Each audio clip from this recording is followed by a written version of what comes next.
We got a pretty good walk to get to this spot. That's why I'm able to talk right now. I'm trying a little bit different today. Try to use the compound.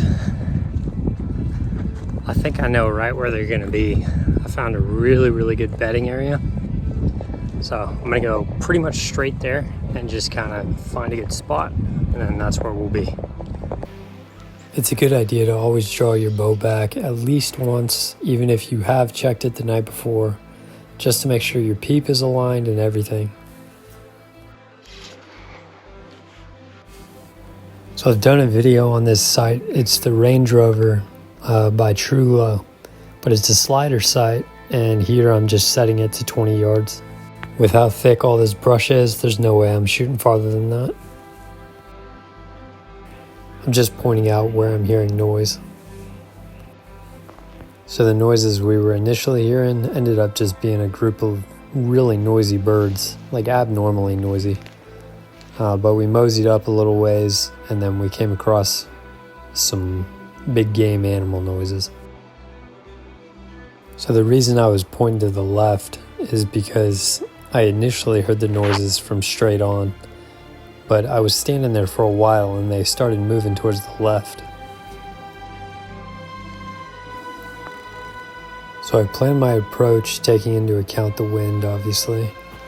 Kind of moseyed my way up a little bit, and then here we are.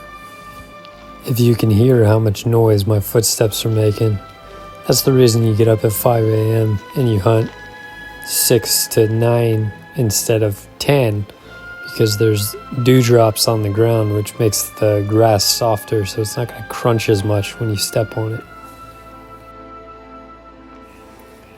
A little bit of sign right here.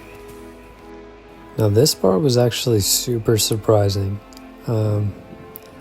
Going out late, you don't really expect to get anything.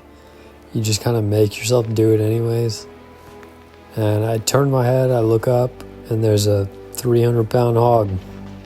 I don't know if you guys can see him, but he's in the brush right behind that Osage tree.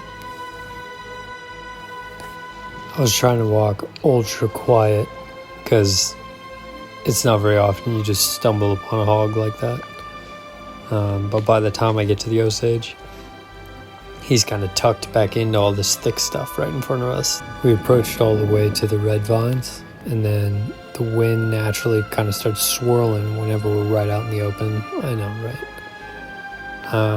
But whenever that happens, you want to reduce your body's surface area. That's why I crouch here. So I moved back just a little bit, just so I had a better angle if they came from the left-hand side. And then that massive hog, obviously, you could see him right here.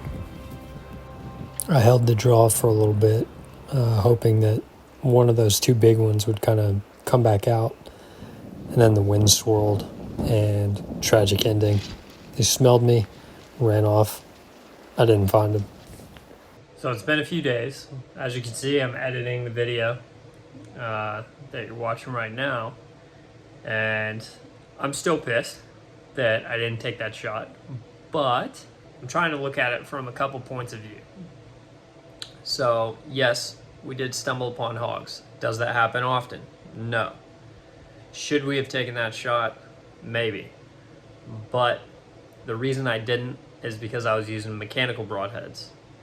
They have very long blade limbs on those broadheads that kind of hinge outwards as soon as something contacts it. So the way that that works is it'll go in, and then as it's pushing through the tissue, it'll expand. So it's like whoosh. Now, you don't want those broadheads to expand prior to contacting your target, or else you're going to get, absolute crap for penetration. And there was so much of that thick red vine stuff in front of those hogs that even though my sights were dead on them, all I could think about is those hinges hitting one of those red vines, opening prematurely, and then injuring and not taking down the hog, which is the goal. I don't like to hurt animals. It's like, yes, they're hogs, they're pests, they need to be dealt with, but I don't want anything to suffer any more than it needs to. So that was my reason for holding back. If you're wondering, am I still pissed? Of course.